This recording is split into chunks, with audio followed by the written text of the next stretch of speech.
বন্ধন bank Madhupur শাখার বিরুদ্ধে প্রতারণার অভিযোগ তুলল এক অসহায় গ্রাহক মঙ্গলবার বিকেল 5:30 শেষ পর্যন্ত বাধ্য হয়ে সেই অসহায় গ্রাহক আইনের দ্বারস্থ হয় এবং অভিযুক্ত বন্ধন ব্যাংকের বিরুদ্ধে তদন্তক্রমে কঠোর শাস্তির দাবি রাখলেন।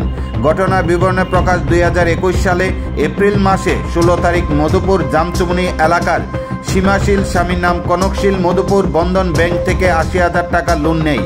প্রতি সপ্তাহে 1595 টাকা দেওয়ার কথা, যথারীতি প্রতি সপ্তাহে 1595 টাকা করে দিয়ে যাচ্ছে, কিন্তু এখানে উল্লেখ থাকে বন্ধন ব্যাংকের কর্মীরা যে সময় তাদের বাড়ি থেকে টাকা নিয়ে আসছে ওই সময় 1595 টাকার বদলে 1600 টাকা নিয়ে আসছে, কিন্তু প্রতি সপ্তাহে যে 5 টাকা বেশি নিয়ে আসছে সে টাকার হিসেবও দিতে পারেননি। যথারীতি সীমাশীল তার লোনের কিস্তি পরিশোধ করার জন্য মাসের পর মাস টাকা দিয়ে যাচ্ছে, কিন্তু পরবর্তী সময়ে হঠাৎ অসুস্থ হওয়ার কারণে 1 বছর তিনি মাস সেই টাকা পরিশোধ করতে পারেননি। এমন সময় বন্ধন ব্যাংকের কর্মীরা তাদের বাড়িতে গিয়ে অনেক চাপ দিলেও সে টাকা পরিশোধ করতে পারেননি, কারণ তাদের পক্ষে টাকা দেওয়া সম্ভব ছিল না।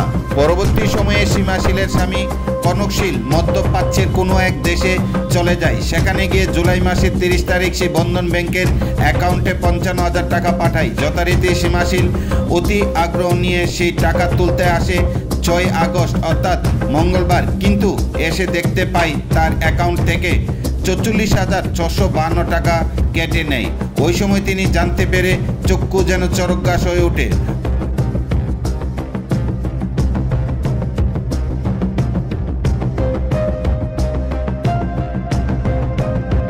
আমার বোনের আছে না, বন্ধন থেকে লোন নেওয়া হয়েছিল 21-এ লোন নেওয়া হয়েছিল 2 বছরের লাগে 80,000 টাকা। তো এই অসুস্থতার কারণে লাস্টে পেন্ডিং রয়েছে 17,000 সামথিং।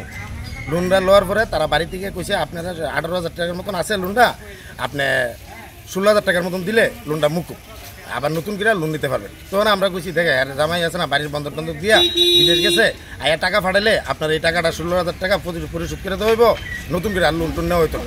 আজকেও আবার বাড়িতে গেছে, গিয়ে সেটা কইতেছে এমন আপনার টাকাটা ইমিডিয়েটলি দিতে লাগবে। আর 30 তারিখ তার জামাই 30 তারিখ টাকা পাঠাইছে, হ্যাঁ, মোবাইলে মেসেজ আইছে 55,000 টাকা বন্ধনের অ্যাকাউন্টে টাকাটা ঢুকাইছে। তখন তাই কলমচুরের টাকা আইছে বন্ধন অফিসে মধুপুর বন্ধন ব্রাঞ্চে আয়া সে টাকাটা তোলার জন্য আইছিল। আবার পরে আয়া দেখে 10,000 টাকা অ্যাকাউন্টে আছে, আর বাকি 46,000 সামথিং আছে না টাকা কেটে লাইছে। তাই জিজ্ঞাসা এই টাকাটা কেন কাটছে? তখন তাই লোকে উত্তর করছে ব্রাঞ্চের স্টাফ, মধুপুর ব্রাঞ্চের স্টাফ উত্তর করছে এটা তারা এখানে আপডেটের যে 18,000 টাকা না, এটা সুদে আসলো বলে এত টাকা হয়েছে। আজকে তো দিনের বেলা আপনার বাড়িতে কইছে 16,000 টাকা 18,000 টাকা দিলে শেষ হয়ে যাবো। আজকে কইছিল 18,000 টাকা সামথিং, 16,000 টাকা দিলে মানে এটা লোনটা মুকুব হয়ে যাবে। কাটার কারণটা কি? কাটার কারণটা কি? তারা তো এটা মাফিয়ার মতন করতেছে। আপনার কি চান এখন? এখন এটা উপযুক্ত বিচার চাই। অ্যাকাউন্টটা কার নামে? অ্যাকাউন্টটা আমার বোন। নাম কি? সীমাশীল, বাড়ি কলমছড়া। কোন জায়গা ব্রাঞ্চ এটা? এটা মধুপুর ব্রাঞ্চ।